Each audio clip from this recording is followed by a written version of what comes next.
Madame, Monsieur, bonsoir et bienvenue dans cette émission spéciale sur IA1 consacrée au premier tour des élections législatives anticipées suite à la dissolution de l'Assemblée nationale par Emmanuel Macron après la défaite de sa majorité lors des dernières européennes. Le chef de l'État a-t-il fait un pari gagnant en dissoluant l'Assemblée nationale? Le Rassemblement national de Jordan Bardella confirmera-t-il sa montée en puissance? Et enfin, la coalition de gauche, le nouveau Front populaire, ont-ils réussi en se regroupant à faire barrage à l'extrême droite? Eh bien, nous vous donnerons toutes ces réponses à ces questions grâce à nos différents chiffres et résultats qui nous parviennent directement de notre partenaire IFOP Fiducial.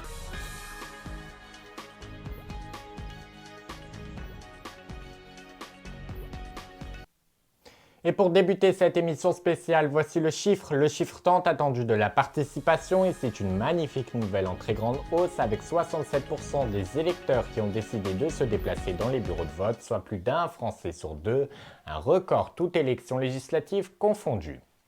Et on vient de le voir, ces élections législatives anticipées qui ont donc plus que jamais mobilisé.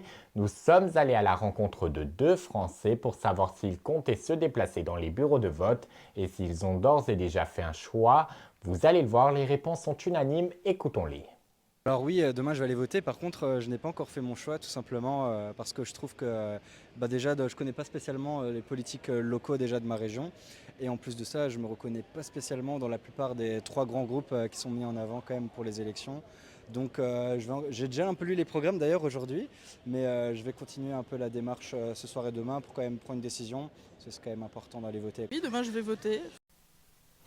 Et voilà donc pour ce micro-trottoir tourné hier soir dans les rues de Strasbourg. Allez, il est d'ores et déjà l'heure de regarder nos toutes premières estimations qui nous parviennent au fur et à mesure de la soirée grâce à notre partenaire, je le rappelle, IFOP Fiducial.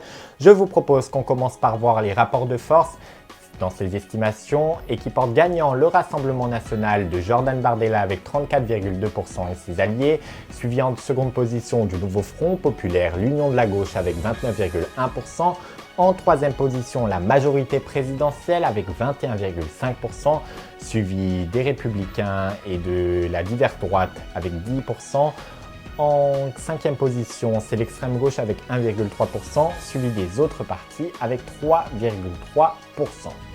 Suivi maintenant, je vous propose qu'on regarde à quoi pourrait ressembler l'hémicycle de l'Assemblée nationale le 8 juillet prochain au matin.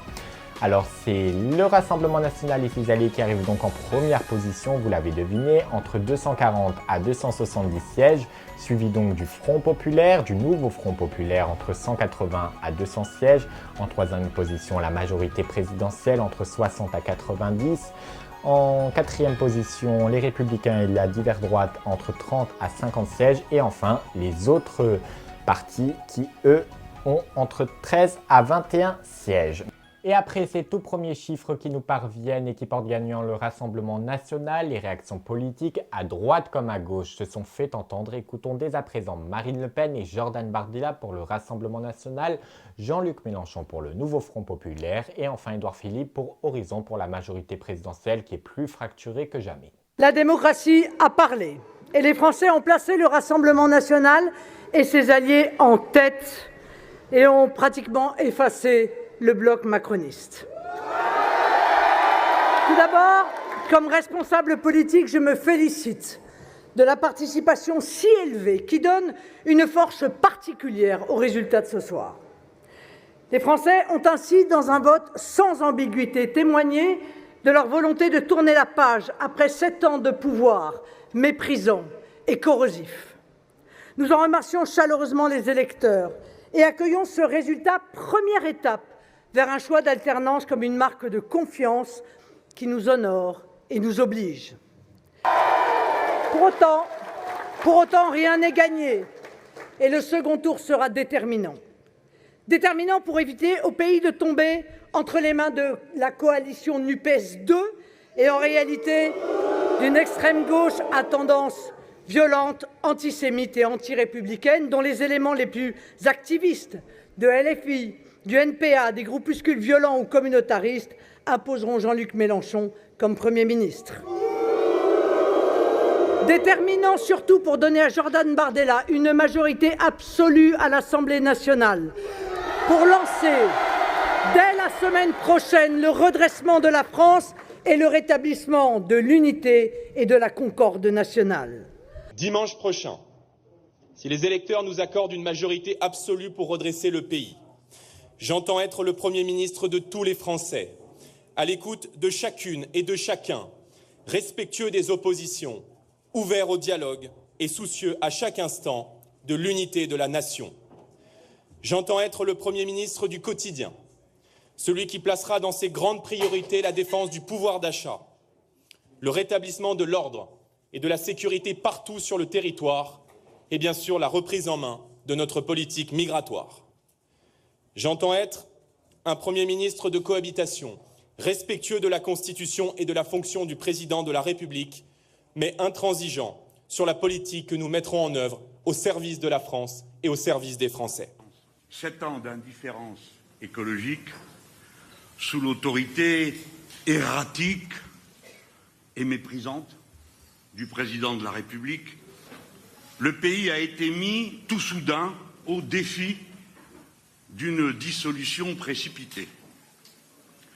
Le président Macron pensait enfermer de nouveau le suffrage universel, l'opinion, dans le choix étouffant dont plus personne ne veut, lui ou le RN.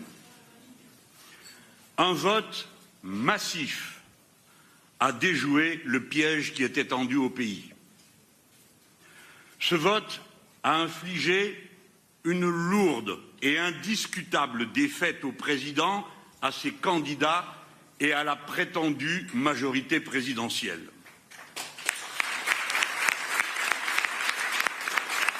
Ce soir, une seule chose est certaine en matière de primature, M. Attal ne sera plus Premier ministre. La formation du nouveau Front populaire il y a 3 semaines, en à peine 24 heures. Ses candidatures communes dès le premier tour, son programme partagé et aujourd'hui le bon de la participation ont déjoué le piège. Nous ne pouvons avoir d'autres propositions, d'autres demandes raisonnables à formuler devant notre peuple que celle-ci. Il faut donner une majorité absolue au nouveau Front populaire, car il est la seule alternative.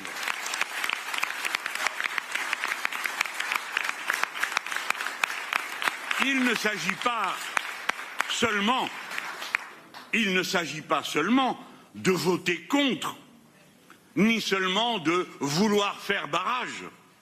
Il s'agit de voter pour un autre futur, respectueux de toute personne humaine et du vivant dans son ensemble.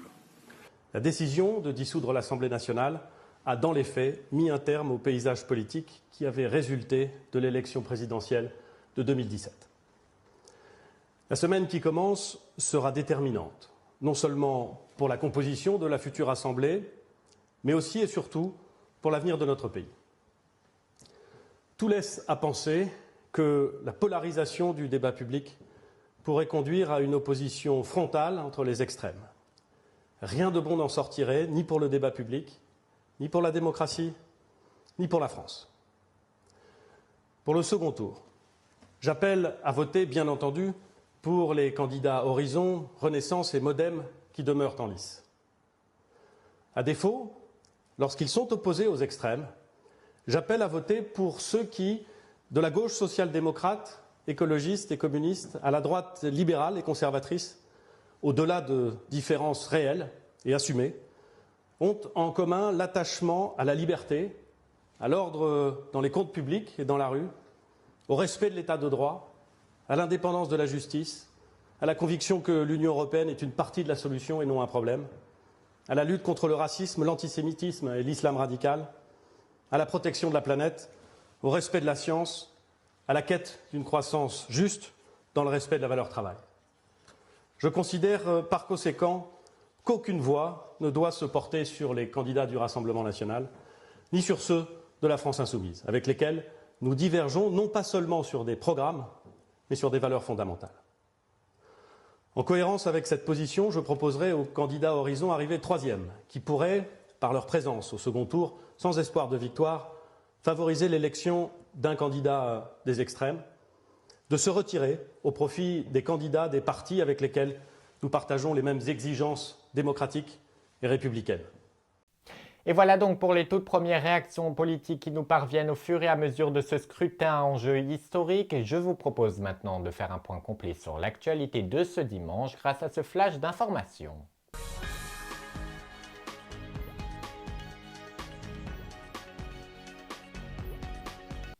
Bonsoir et bienvenue à tous. Si vous nous rejoignez, voici l'essentiel de l'actualité de ce dimanche.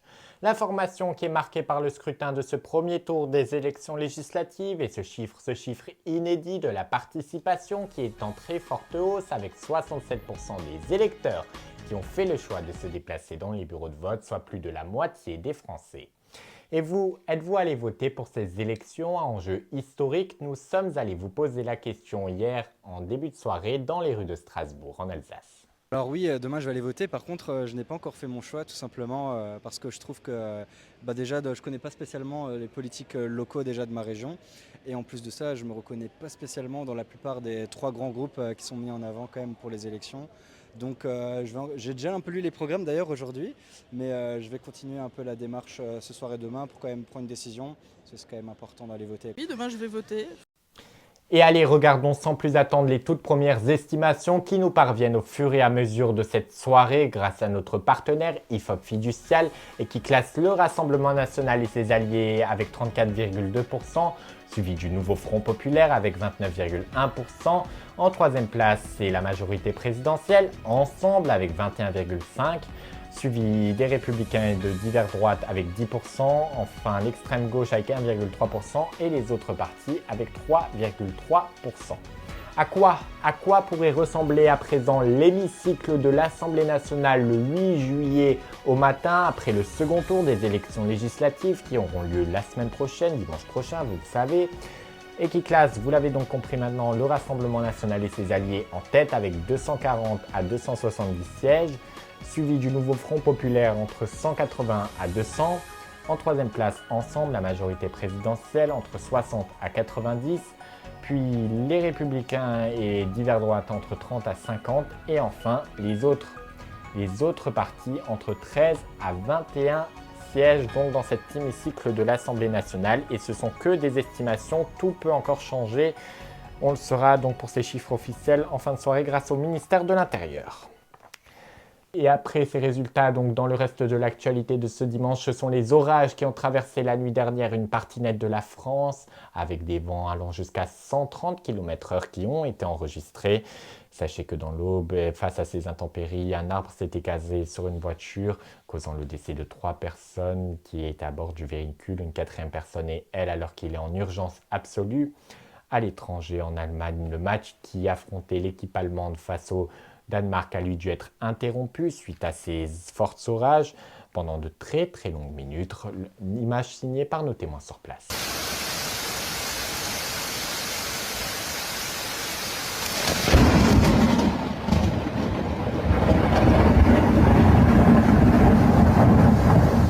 Alors ça c'est quelque chose. Hein.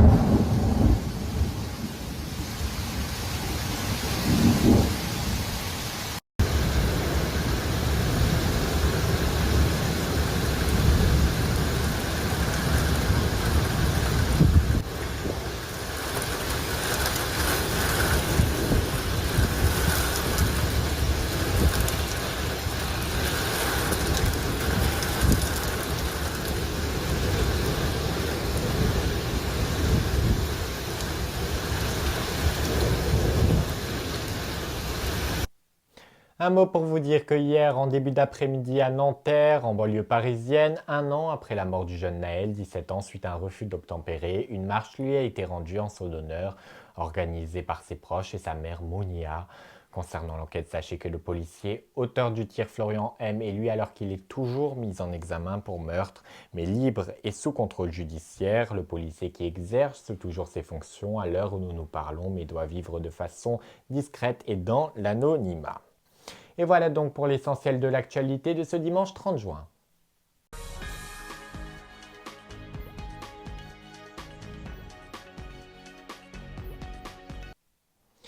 Et c'est ainsi que s'achève notre grande soirée électorale consacrée au premier tour des élections législatives. Je vous remercie infiniment de nous avoir suivis et quant à nous, on se retrouve bien évidemment dimanche prochain pour le second tour de ces élections, un enjeu tout à fait historique et inédit.